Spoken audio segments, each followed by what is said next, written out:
Assalamualaikum warahmatullahi wabarakatuh. Saya Yunita Mandalating dari Fakultas Ilmu Administrasi, Kampus S2 Setiami, Jakarta, ingin menyampaikan resume buku Kebijakan Publik, Konsep dan Implementasi karya Dr. Sri Sundari SHMM CG CAE. Yang saya ambil di sini adalah bab 7 terkait dengan formulasi kebijakan publik. Kebijakan publik mempunyai kerangka pikir yang sistematis, terukur, dan terarah. Kebijakan publik mempunyai 3 aspek yang tidak dapat dipisahkan dalam pelaksanaannya, yaitu formulasi polisai, konsep untuk merencanakan apa yang akan diputuskan dan diambil kebijakannya. Yang kedua, implementing polisai, pelaksanaan terhadap rumusan atau formulasi kebijakan. Yang ketiga, evaluation polisai, mempunyai 2 aspek, yaitu perencanaan evaluasi dan pelaksanaan evaluasi. Formulasi kebijakan adalah suatu proses pemikiran dan tindakan manusia yang memiliki kewenangan dan merupakan satu bentuk kepercayaan untuk memberikan penalaran secara sistematis dengan menggunakan data dan informasi yang baik dan benar, sehingga dapat dipahami dan dimengerti bagi orang yang mendengar dan membacanya. Kemudian ditaati sesuai dengan peruntukannya. Ada beberapa cara dan metode yang digunakan dalam melakukan formulasi kebijakan, yaitu penafsiran fenomena, penyusunan agenda kegiatan, perumusan masalah, identifikasi masalah, pemecahan masalah, teknik pertimbangan keputusan, penyusunan konsep kebijakan publik, sosialisasi konsep kebijakan publik, dan pelegalisasian kebijakan publik. Formulasi kebijakan adalah fase utama dalam proses kebijakan publik.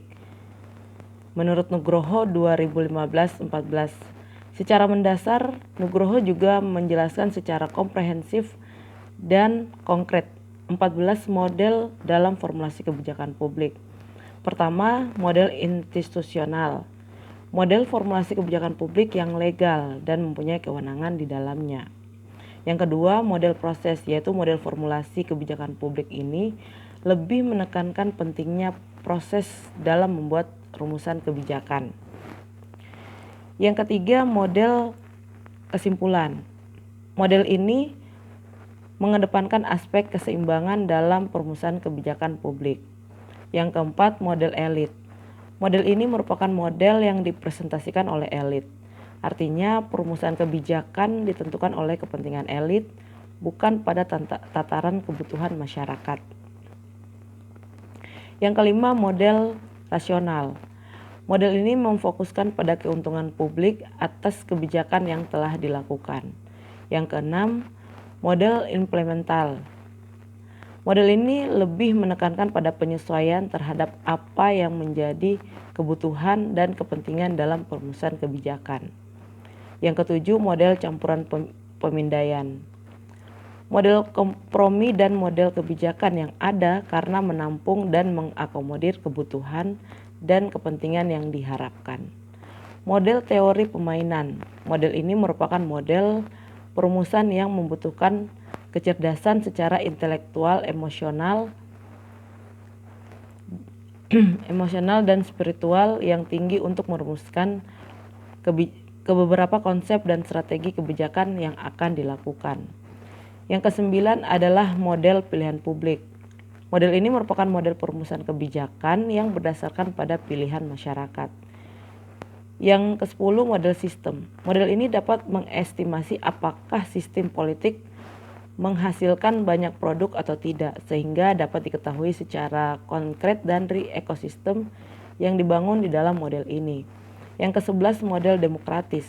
Model ini adalah perumusan kebijakan yang berdasarkan pada kepentingan rakyat. Yang ke-12, model strategis. Model strategis dikembangkan dari ide perencanaan strategis. Yang ke-13, model deliberatif.